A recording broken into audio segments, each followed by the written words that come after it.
um dos furacões mais poderosos de todos os tempos, Eu nunca tinha visto nada igual. chega em terra em 1989. Olha a velocidade do vento. O furacão Hugo gera caos em terra. Na época, foi o furacão mais caro dos Estados Unidos.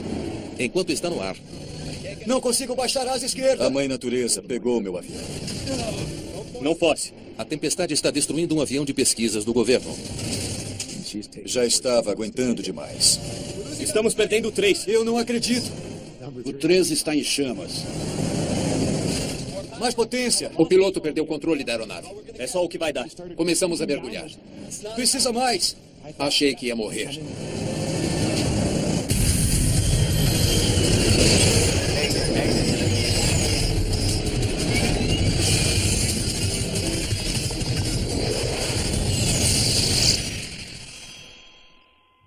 Esta é uma história real, baseada em relatórios oficiais e relatos de testemunhas.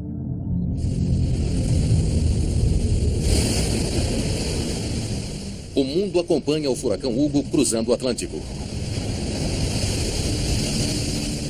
É um ciclone enorme, de mais de 600 quilômetros de largura. A tempestade se aproxima do Caribe e ameaça aterrissar em menos de 2 dias. Em dezenas de ilhas e ao longo da costa americana, as pessoas correm para sair do caminho do Hugo. Você está preparado? Mas acima do oceano, uma equipe de caçadores de furacões está fazendo o oposto. 90? Aqui mostra 95. Eles estão indo direto para o olho do furacão. Quando você se aproxima de um furacão pela primeira vez, sempre fica ansioso, pensando como vai ser. Toda tempestade é diferente, tem uma personalidade diferente e pode ser bem ruim.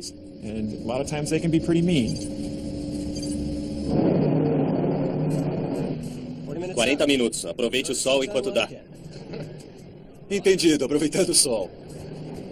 O NOAA 42 é um avião de pesquisas da Administração Oceânica e Atmosférica Nacional.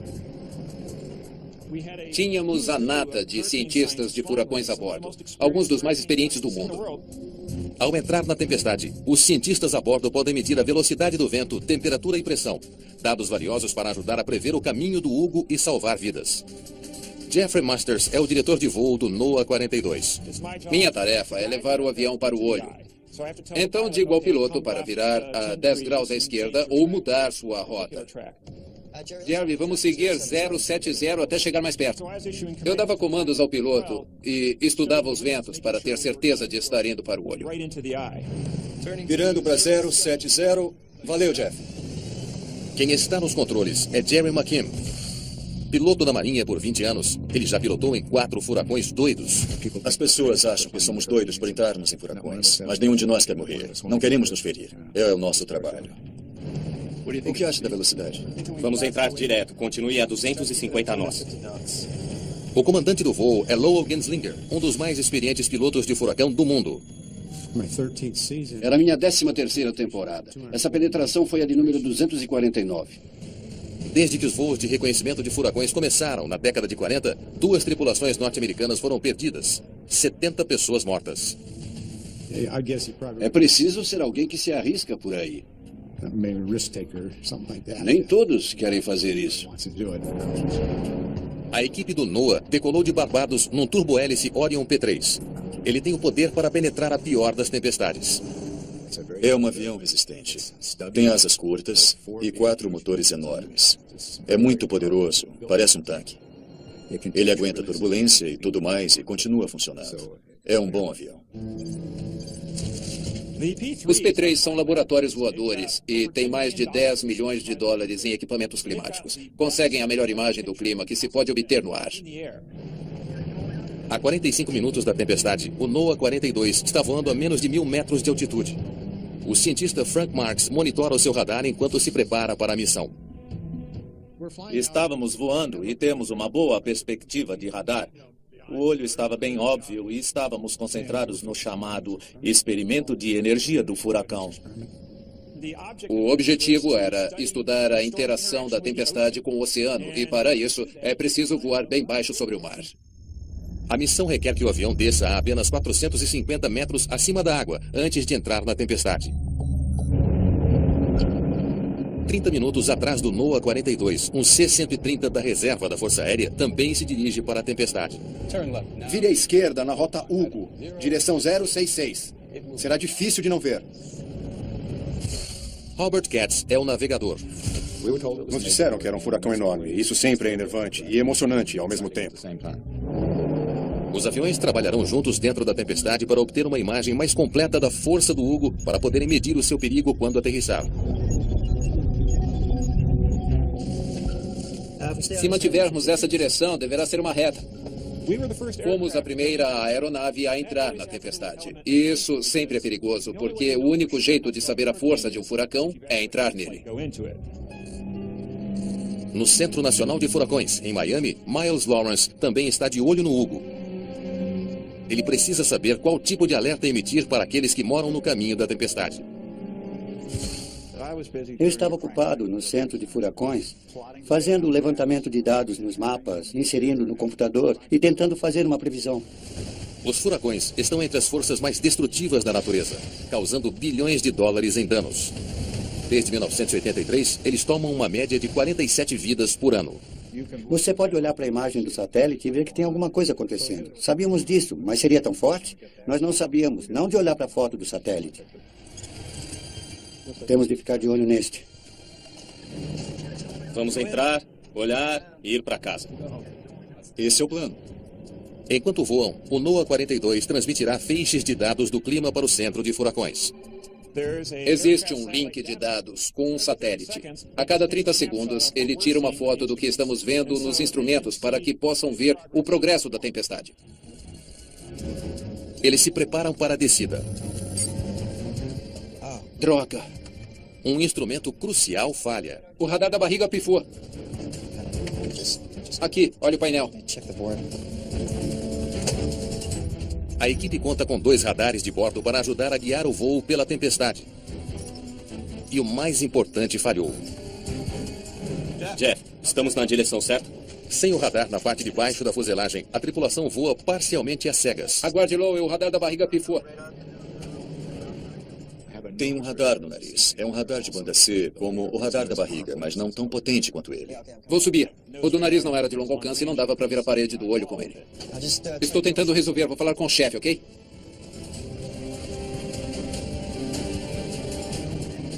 Gente, eu sinto muito. Dá para arrumar? Acho que sim. Quero dizer, dá. Que bom. Temos técnicos e engenheiros a bordo. Eles mexem e têm de reiniciar, ou seja o que for. A missão está em risco. É ciência importante, bem cara, e você não quer estragar isso não seguindo o plano. Até entrarem, nenhum membro da tripulação saberá a ferocidade da tempestade. Mas imagens de satélite prevêem ventos de até 200 km por hora, que nenhum voo comercial enfrentaria. Sabíamos que seria um furacão acima da categoria 3. E para a tripulação, isso é sempre um voo bem agitado. É assim que chamamos. Os furacões são graduados de 1 a 5. Categoria 3 significa ventos entre 178 e 208 km por hora. Ele pode destruir trailers e causar inundações.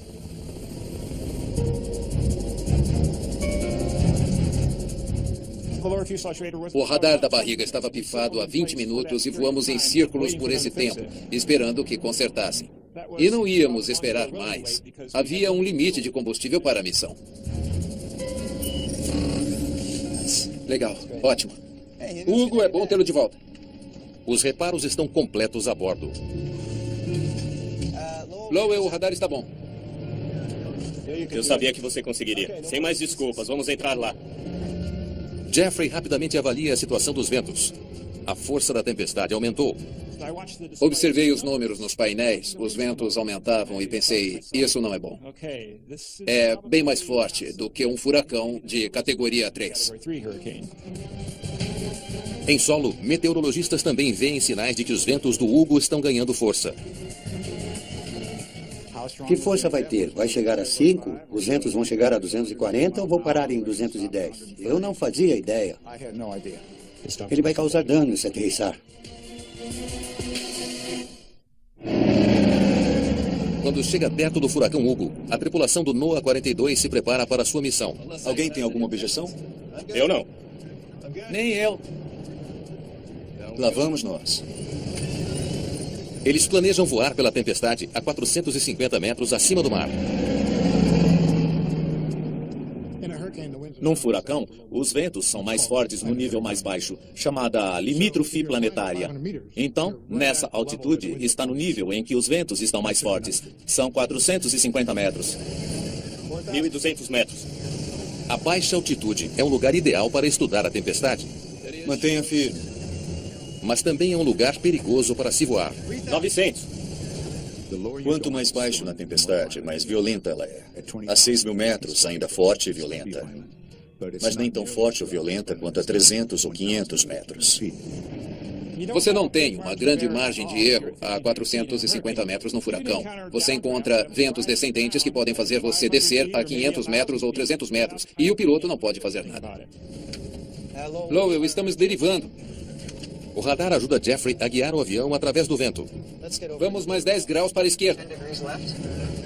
Entendido. 10 graus à esquerda. Rota 080. Virando para 080. Agora. Depois que o avião entra no furacão a 450 metros, o C-130 da Força Aérea o acompanhará a uma altitude bem maior, cerca de 1.000 metros. Eles nos precederam em 30 ou 45 minutos. NOAA 42, aqui é TIL 57. Confirme que a sua altitude pela parede será de 450 metros. Mantemos contato com os aviões da NOAA para coordenar as nossas localizações. TIL 57, aqui é NOAA 42. Vamos descer a 450 metros. Entendido, NOAA 42. Senhoras e senhores, apertem os cintos e recolham as bandejas. Condição 1. Condição 1 é um alerta para a equipe prender o cinto e preparar-se para grande turbulência. Levará 20 minutos para passar pela parede externa do furacão, com ventos ficando cada vez mais fortes até eles chegarem à calmaria do olho do furacão. Eu estava ansioso quando nos aproximamos do Hugo. Era um furacão muito poderoso.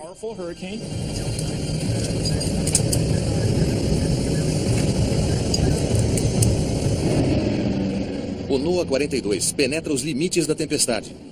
Longos braços espiralados compostos por tempestades.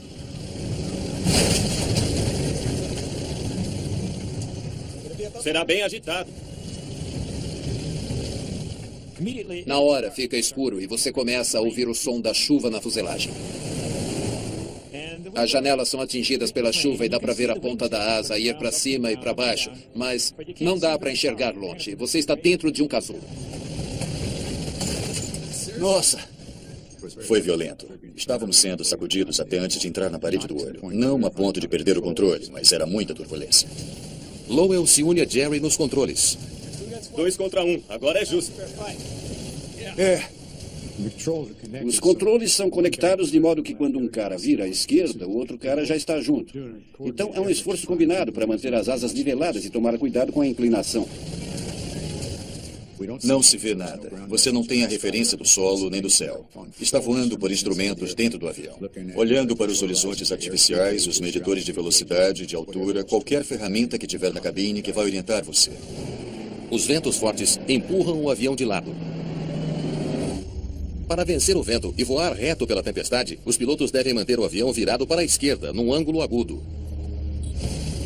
Os ventos estão no sentido anti-horário quando entramos na parede do olho. Vem da esquerda. Eu preciso apontar o nariz do avião para o vento me manter na rota.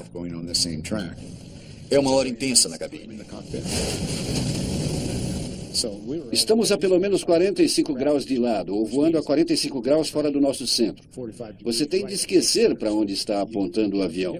Só pensar na rota. Estamos saindo da rota. Precisa ir 5 graus para a esquerda. Entendido. 5 graus para a esquerda. 5 graus à esquerda. Com calma, não passe. Era uma chuva pesada. O vento não parava de aumentar. Apesar da turbulência, a equipe continua a coletar dados para a missão. Esperávamos um furacão forte. Então, por que não seguir o plano? No Centro Nacional de Furacões, cientistas recebem um feixe de dados dos aviões.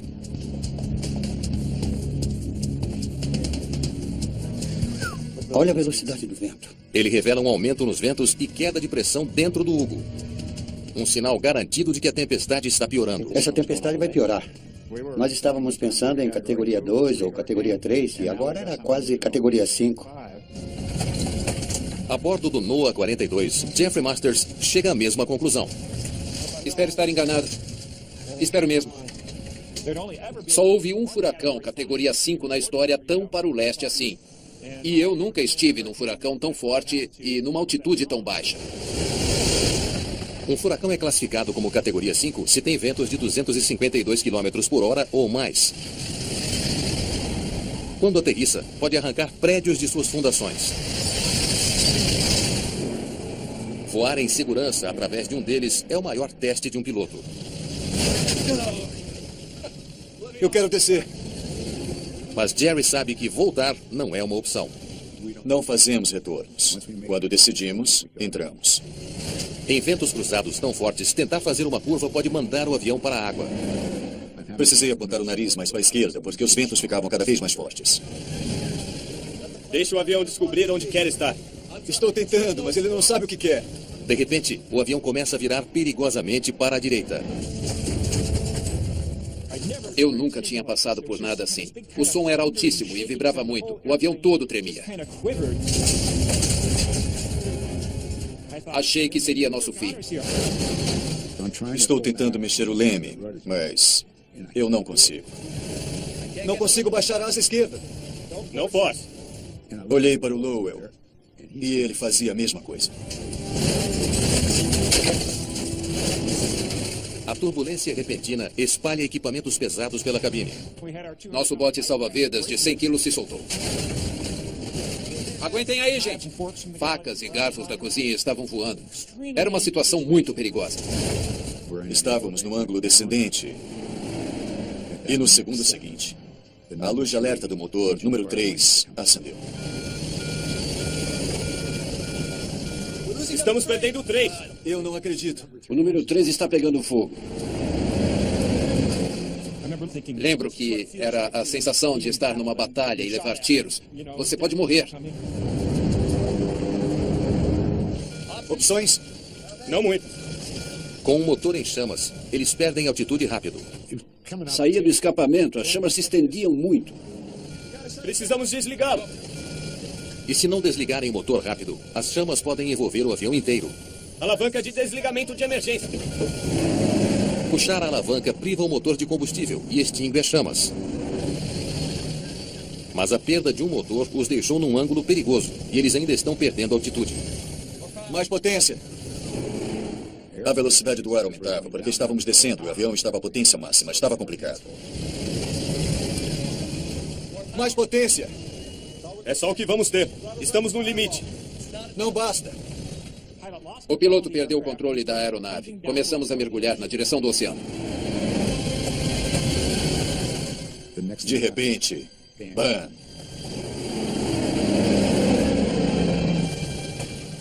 Passamos pela parede. Graças a Deus. Nunca estive tão feliz por ver o interior de um furacão. O avião escapou por pouco, emergindo na segurança relativa do olho do furacão. Houve um grande suspiro de alívio. Estamos no olho, e agora? No olho, o ar está parado. Precisamos subir. É? Mas o avião precisa desesperadamente de altitude. Eles estão a menos de 300 metros acima do oceano. Não dava para descer porque as ondas tinham mais de 18 metros. E quem quer descer nisso? Ficamos imaginando como sairíamos dali. O único jeito de sair da tempestade é voltar através dela. Mas com só 3 motores funcionando, voltar à parede do olho a uma altitude tão baixa seria suicídio. Caçadores de furacões nunca haviam passado por algo assim antes e sobrevivido. Vamos subir para 1.800. A única esperança deles é sair do olho a uma altitude maior, onde os ventos não são tão fortes. Mas com um motor pifado e pesado com combustível, o avião luta para subir. Achei que havia uma chance em 3 de que não conseguiríamos. Mas há outro problema. O olho do furacão tem menos de 20 quilômetros de diâmetro. Se não começarem a virar, voarão direto para a turbulência de novo. Tínhamos de tomar uma decisão imediata de como virar para ficar no olho. Se atingíssemos o olho de novo, já era. O avião inicia uma série de espirais lentas dentro do olho. Mas o movimento da tempestade significa que eles precisam de correções de curso constantes. Precisa ir 2 pontos para o noroeste. É? Pode deixar.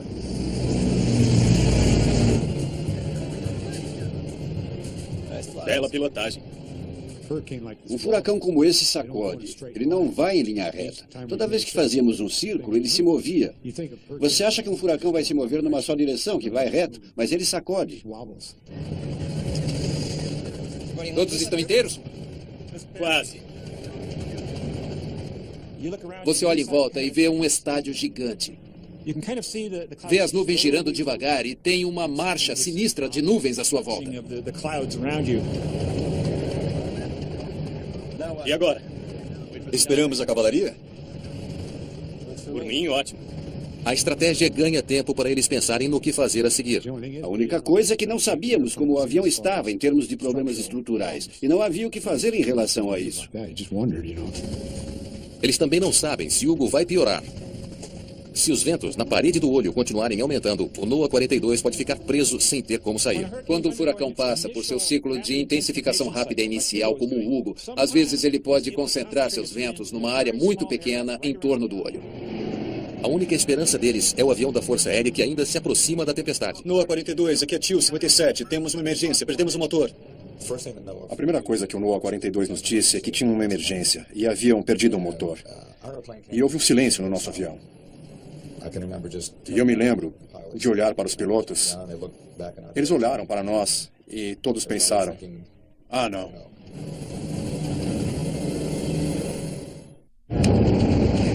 O C-130 da reserva da Força Aérea voa na direção do furacão Hugo. NOAA 42, estamos a caminho. A sua tripulação está respondendo a um pedido de ajuda dos colegas abaixo deles. Não havia muito o que fazer. Éramos 2 aviões separados e não dava para fazer nada tipo James Bond e tirá-los um a um. Estávamos preocupados com a segurança deles. Enquanto isso, no olho da tempestade, o comandante vê outro problema potencialmente mortífero. Espero que não seja muito apegado ao motor número 4. Você está brincando. Lidamos com uma emergência e agora temos outra. Uma faixa de borracha está dependurada na frente de um dos motores que sobrou. A capa de degelo foi projetada para manter a hélice livre de gelo. Ela se soltou e pode ser sugada pela entrada de ar do motor, pondo a tripulação num perigo ainda maior. Aquele motor ficaria superaquecido e teríamos de desligá-lo, e isso teria sido desastroso. Se perderem 2 motores do mesmo lado, não haverá como voltar pela tempestade. Passar pela parede do olho com 2 motores teria sido impossível. Uma vez que o C-130 entre no olho, pode voar perto o suficiente para a tripulação avaliar os danos. TIL 57, precisamos de um favor. Não sabemos se podemos subir o bastante com 3 motores. Poderiam descer até nós? Entendido, NOAA 42, iniciando a descida. Eles pareciam bem calmos, mas eu estava alarmado. E sei que a nossa tripulação também. Mas eles tentaram ser os mais casuais possível. A tripulação enfrenta uma decisão crítica. Estamos pesados demais para subir. Quer ejetar combustível? Ejetar combustível pode facilitar a ascensão, mas se ejetarem demais, não conseguirão voltar a Barbados, a mais de 500 quilômetros de distância. Acho que podemos ejetar 7.000 quilos, mas não poderemos desviar do caminho de casa. Preparem-se para ejetar combustível. Desliguem todos os equipamentos, vamos ficar no breu. Certo? Tudo. Os equipamentos eletrônicos podem provocar uma explosão. Quando você ejeta combustível, ele sai por cima da asa. Se alguém estiver falando no rádio ou algum outro emissor soltar faíscas, pode haver um incêndio. Interruptor de ejeção. Lá vai. There goes. Ejetamos por 10 ou 15 minutos e nos livramos de todo o combustível possível. O NOAA 42 decolou com combustível suficiente para um voo de 9 horas. Depois de ejetar 7.000 quilos de combustível, os tanques estarão vazios em 4 horas. Os motores ainda tinham a mesma potência. E eu só havia perdido peso e agora as minhas asas estão com a quantidade de sustentação que pode me levar mais para o alto. Vamos, sua lata velha. Acima deles, o avião da Força Aérea entra no olho da tempestade. Aguarde, NOAA 42, vamos entrar em posição agora. Para se encontrarem dentro do furacão, o NOAA 42 precisa subir, enquanto o avião da Força Aérea desce. As 2 tripulações precisam coordenar a velocidade do vento e o ângulo para não se chocar contra a traiçoeira parede do olho do Hugo. É mais do que perigoso. NOAA 42, estamos vendo você. Os pilotos nunca se arriscariam a fazer isso se não houvesse vidas em perigo. Coordenamos as nossas posições e, quando nos vimos, tudo foi feito visualmente. Sem movimentos bruscos, estão bem em cima. Nós nos aproximamos e ficamos a cerca de 300 metros do outro avião. Um só erro de cálculo e os dois colidiriam. A passagem que o piloto do Tu-57 fez com o piloto do NOAA 42 no olho de um furacão categoria 5, com um olho que diminuía para apenas 16 quilômetros de diâmetro, foi um dos maiores feitos da aviação. Tentamos ver se faltavam painéis. Isso seria uma preocupação, porque se um painel estivesse solto, ou se soltasse do avião, poderia ser apanhado por uma hélice. Isso teria sido grave. Eles também tiveram um incêndio no motor. Então, queriam que víssemos se ainda havia algum sinal visível de fogo. Mas não vimos nada. No 42, parece que ainda está inteiro, fora a capa de degelo. Eles olharam e disseram que não viram danos. Momentos depois, mais boas notícias. Eu não acredito. A capa de degelo sumiu. É a melhor notícia do dia. A capa de degelo caiu sem danificar o motor. Foi um grande alívio ver que a coisa tinha sumido mesmo. Tu-57, precisamos de outro favor. Não podemos ficar aqui. Combustível logo será um problema. Pode nos ajudar a encontrar uma saída? Entendido, veremos o que podemos fazer. Pedimos a eles, gentilmente, para entrarem e saírem pelo olho do Hugo em vários lugares para achar uma saída para nós. E dentro do nosso limite de altitude, que era 1.800 metros. Eles nos pediram uma saída da tempestade. Como tripulação, nos reunimos e decidimos continuar com as penetrações na tempestade. Perguntamos ao NOAA se podiam ficar mais um tempo no olho e foi o que fizeram. A bordo do NOAA 42, só resta esperar. Precisamos sair daqui. E torcer para o combustível não acabar? Já temos notícias? NOAA 42, acho que temos algo para vocês. O avião da Força Aérea encontrou um possível ponto de saída. Tente o quadrante nordeste. Foi o que determinamos que seria a melhor direção para eles. Seria melhor com a menor turbulência. Entendido. Quadrante nordeste. Nos veremos na base. Torça para estar incertos. A tripulação se prepara para uma segunda viagem perigosa pela parede de um furacão categoria 5. As coisas que não podíamos prender, jogamos no banheiro e fechamos a porta. Achamos que ficariam lá só batendo. A coisa mais perigosa era a turbulência de passar pela parede do olho de novo. O NOAA 42 tentará sair de uma tempestade a 1.800 metros de altitude. Eles esperam que os ventos ali sejam menos destrutivos. Condição 1. Àquela altura não tínhamos muita escolha. Restava pouco combustível. O piloto disse, vamos lá, condição 1. Prendam os cintos, vamos sair do olho.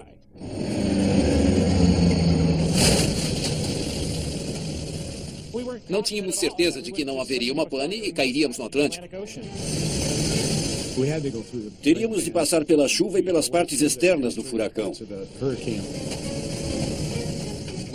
Estávamos preocupados com o voo de volta. Podíamos não conseguir. A tripulação da Força Aérea escolheu bem o ponto de saída. Há menos turbulência nessa altitude. Isso é muito melhor. Após uma jornada tensa de 20 minutos pela tempestade que quase a matou, a tripulação finalmente escapa das garras poderosas do Hugo. O sol estava brilhando acima de nós e eu disse, aleluia, louvem o Senhor, nós vamos para casa. Meu Deus.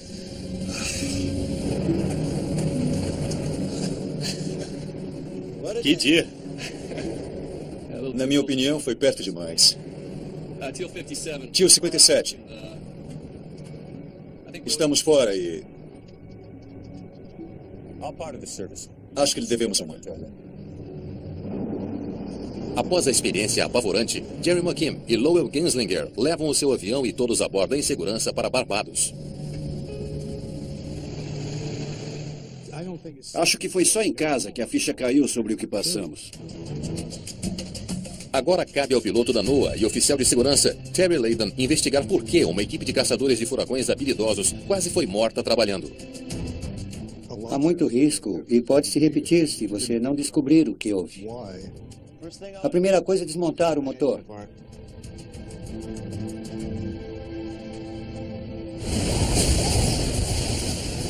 Entre 17 e 22 de setembro, Hugo devasta St. Croix. E depois arrasa Charleston, na Carolina do Sul. A tempestade causa mais de 9 bilhões de dólares em danos e tira 49 vidas. Mas mais poderiam ter morrido não fosse o trabalho dos caçadores de furacões que ajudaram a soar o alarme, prevendo exatamente o caminho do Hugo. Condição 1. O NOAA 42 voou em segurança por dezenas de outros furacões. Muito bem, vamos lá. Os investigadores precisam saber por que essa missão foi tão problemática. Eles começam com um exame minucioso do motor que pegou fogo. Chamamos uma equipe de engenharia de manutenção da Marinha da Estação Naval Aérea de Jacksonville. Deixa eu ver de novo. Esses caras conseguem desmontar um avião, montar de novo e analisar cada aspecto dele. Está meio turbulento. Eles suspeitam que a turbulência forte danificou o motor. Mas eles não sabem o motivo. Eu quero descer. Dados dos sensores da cabine revelam a severidade da turbulência. Aquela cabine sustentou muita força G. O medidor de força G usa sensores para detectar o movimento da aeronave e calcular o estresse a que está sendo submetido.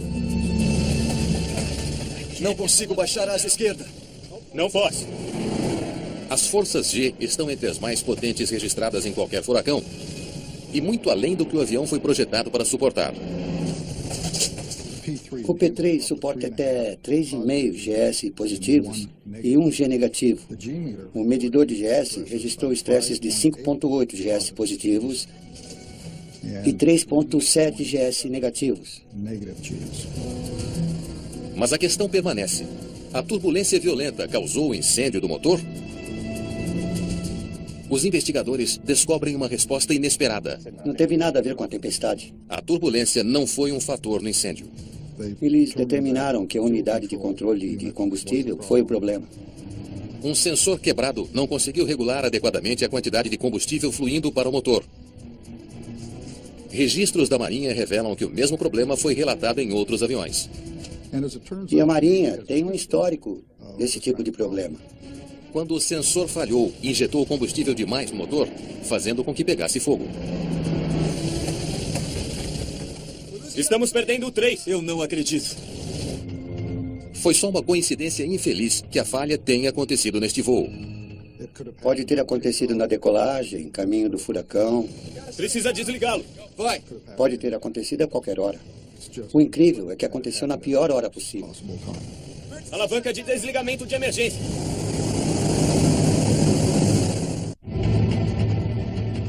Embora a tempestade não tenha causado um incêndio no motor, causou danos ao avião. Espero que não seja muito apegado ao motor 4. É brincadeira? A capa de degelo solta ameaçou desligar o segundo motor, o que resultaria num desastre certo. Poderia ser apanhado pela hélice e desligaria o motor 4. Mas tivemos sorte, não aconteceu. Eles imaginam por que o Hugo continha uma turbulência tão forte. Quando a equipe estuda os dados científicos do voo, encontra a resposta. Não é à toa que tivemos problemas. Os ventos violentos que sacudiram o avião deles foram causados por um fenômeno climático incomum que nunca foi visto antes. A parede do olho da tempestade estava pontilhada de áreas semelhantes a tornados, chamadas mesovórtices, onde a velocidade dos ventos chegou a 320 km por hora. O NOAA 42 teve a infelicidade de voar diretamente para um deles. Os investigadores ainda têm uma pergunta importante sobre o futuro dos voos de pesquisa de furacões. Quando a próxima grande tempestade se formar, lá vamos nós. Como eles podem manter os caçadores de furacões mais seguros quando voam para dentro do olho de uma tempestade? Investigadores entrevistam cada membro da tripulação dos caçadores de furacões. Já voamos a 450 metros antes, sem problemas. Não estávamos pensando no que poderia acontecer. Estávamos tomando decisões baseadas em experiências passadas, em conhecimentos passados, não esperando o inesperado. Não tivemos tempo para analisar a tempestade antes do radar pifar. Droga. O radar da barriga pifou. O sistema de radar quebrado deixou-os com menos tempo para avaliar a tempestade e tornou uma situação estressante ainda pior. Olhando para trás, o diretor de voo Jeffrey Masters acha que a missão poderia ter sido mais segura. Condição 1. Não deveria estar voando tão baixo com tanto combustível. Estamos pesados demais para subir. Quer esgotar combustível? Quando inicia uma missão, tem uma grande carga de combustível e isso é mais estresse nas asas. Acho que podemos ejetar 7.000 quilos. Faz sentido entrar em grande altitude e então cumprir a missão numa altitude menor depois, com menos combustível. Entramos, damos uma olhada e vamos para casa. Esse é o plano. Fizeram o possível para apoiar a missão científica. Fazer o trabalho de baixa altitude antes. Todos estariam descansados e terminaríamos tudo no início do voo. Firme agora. Mas às vezes é preciso mais discernimento. E acho que isso teria ajudado muito nesse caso. Depois desse incidente, a NOAA fez uma série de mudanças para manter os caçadores de furacões mais seguros. O primeiro avião a entrar na tempestade agora entra a não menos de 1.500 metros, onde as correntes de ar ascendentes e descendentes são bem menos violentas. É uma ótima recomendação de segurança. Depois que descobre como é uma tempestade, você pode entrar e fazer todas as pesquisas complicadas. E descer com o avião, obter os números de que precisa, fazer os cálculos e tudo, e garantir a sua segurança. Lowell, o radar funciona. Eles também garantem que as tripulações sempre revisem a estratégia da missão antes de entrar numa tempestade. Já me perguntaram muitas vezes por que continuamos entrando em furacões. Faz isso há 32 anos. Por que precisa continuar? E eu digo, porque toda vez que vou lá, vejo algo diferente, aprendo algo novo. Meteorologistas esperam que as descobertas feitas pelo NOAA 42 ajudem a melhorar as previsões de furacões e a salvar vidas. Custa milhões e milhões de dólares para evacuar 1,5 km da costa. Se reduzíssemos a costa a 1,5 km, isso seria mágico, não é? Mas nós tivemos que evacuar uma faixa de 16 quilômetros, confiando que éramos bons nisso. Acho que isso é uma meta. O NOAA 42 foi reparado e ainda voou para dentro de mais 30 furacões sem outro incidente grave. O Hugo foi um daqueles furacões inesquecíveis do ponto de vista de tripulação. Em toda a minha carreira, já penetrei em cerca de 200 furacões. Não me lembro de todos, mas me lembro do Hugo. Mais potência! Sempre penso que estava lá por um motivo. Estava lá para fazer o meu trabalho. Vai! Acho que fizemos um trabalho fantástico pilotando o avião. Bela pilotagem. E todos no avião trabalharam bem. Aguentem aí, rapaz. Estávamos no lugar errado, na hora errada e numa parte ruim do oceano. E temos sorte de estarmos vivos. Aleluia!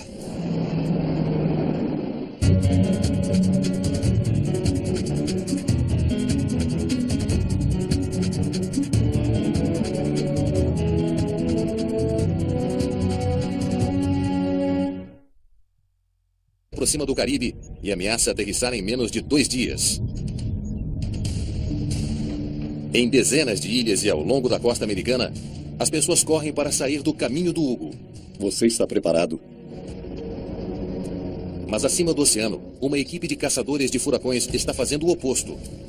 90? Aqui mostra 95. Eles estão indo direto para o olho do furacão.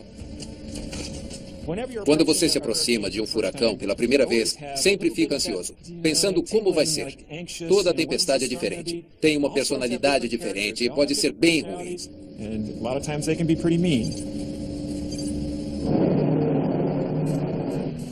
40 minutos. Aproveite o sol enquanto dá. Entendido, aproveitando o sol. O NOAA 42 é um avião de pesquisas da Administração Oceânica e Atmosférica Nacional. Tínhamos a nata de cientistas de furacões a bordo, alguns dos mais experientes do mundo. Ao entrar na tempestade, os cientistas a bordo podem medir a velocidade do vento, temperatura e pressão, dados valiosos para ajudar a prever o caminho do Hugo e salvar vidas. Jeffrey Masters é o diretor de voo do NOAA 42. Minha tarefa é levar o avião para o olho. Então digo ao piloto para virar a 10 graus à esquerda ou mudar sua rota. Jerry, vamos seguir 070 até chegar mais perto. Eu dava comandos ao piloto e estudava os ventos para ter certeza de estar indo para o olho. Virando para 070. Valeu, Jeff. Quem está nos controles é Jerry McKim. Piloto da Marinha por 20 anos, ele já pilotou em 4 furacões doidos. As pessoas acham que somos doidos por entrarmos em furacões, mas nenhum de nós quer morrer. Não queremos nos ferir. É o nosso trabalho. O que acha da velocidade? Vamos entrar direto. Continue a 250 nós. O comandante do voo é Lowell Genslinger, um dos mais experientes pilotos de furacão do mundo. Era a minha 13ª temporada. Essa penetração foi a de número 249. Desde que os voos de reconhecimento de furacões começaram na década de 40, 2 tripulações norte-americanas foram perdidas. 70 pessoas mortas. É preciso ser alguém que se arrisca por aí. Nem todos querem fazer isso. A equipe do NOAA decolou de Barbados num turbohélice Orion P3. Ele tem o poder para penetrar a pior das tempestades. É um avião resistente. Tem asas curtas e 4 motores enormes. É muito poderoso, parece um tanque. Ele aguenta turbulência e tudo mais e continua funcionando. É um bom avião. Os P3 são laboratórios voadores e têm mais de 10 milhões de dólares em equipamentos climáticos. Conseguem a melhor imagem do clima que se pode obter no ar. A 45 minutos da tempestade, o NOAA 42 está voando a menos de 1.000 metros de altitude. O cientista Frank Marks monitora o seu radar enquanto se prepara para a missão. Estávamos voando e temos uma boa perspectiva de radar. O olho estava bem óbvio e estávamos concentrados no chamado experimento de energia do furacão. O objetivo era estudar a interação da tempestade com o oceano e, para isso, é preciso voar bem baixo sobre o mar. A missão requer que o avião desça a apenas 450 metros acima da água antes de entrar na tempestade. 30 minutos atrás do NOAA 42, um C-130 da reserva da Força Aérea também se dirige para a tempestade. Vire à esquerda na rota Hugo, direção 066. Será difícil de não ver. Robert Katz é o navegador. Nos disseram que era um furacão enorme. Isso sempre é enervante e emocionante ao mesmo tempo. Os aviões trabalharão juntos dentro da tempestade para obter uma imagem mais completa da força do Hugo para poderem medir o seu perigo quando aterrissar. Um dos furacões mais poderosos de todos os tempos. Eu nunca tinha visto nada igual. Chega em terra em 1989. Olha a velocidade do vento. O furacão Hugo gera caos em terra. Na época, foi o furacão mais caro dos Estados Unidos. Enquanto está no ar, Não consigo baixar a asa esquerda. A mãe natureza pegou meu avião. Não fosse. a tempestade está destruindo um avião de pesquisas do governo. Já estava aguentando demais. Estamos perdendo o 3. Eu não acredito. O 3 está em chamas. Mais potência. O piloto perdeu o controle da aeronave. É só o que vai dar. Começamos a mergulhar. Precisa mais. Achei que ia morrer.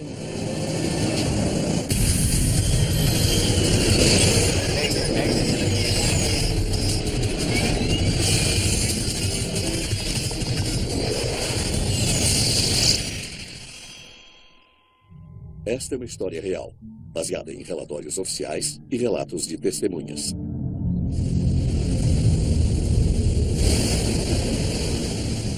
O mundo acompanha o furacão Hugo cruzando o Atlântico.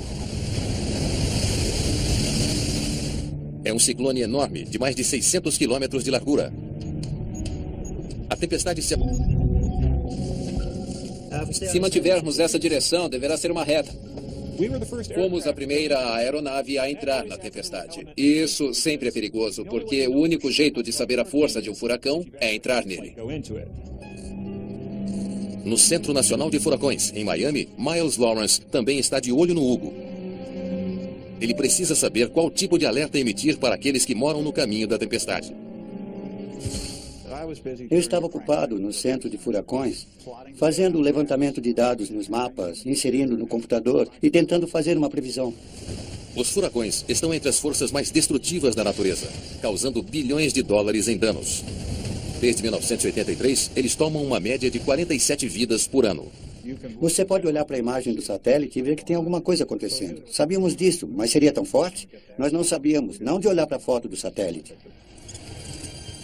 Temos de ficar de olho neste. Vamos entrar, olhar e ir para casa. Esse é o plano. Enquanto voam, o NOAA 42 transmitirá feixes de dados do clima para o centro de furacões.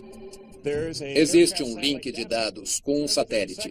A cada 30 segundos, ele tira uma foto do que estamos vendo nos instrumentos para que possam ver o progresso da tempestade.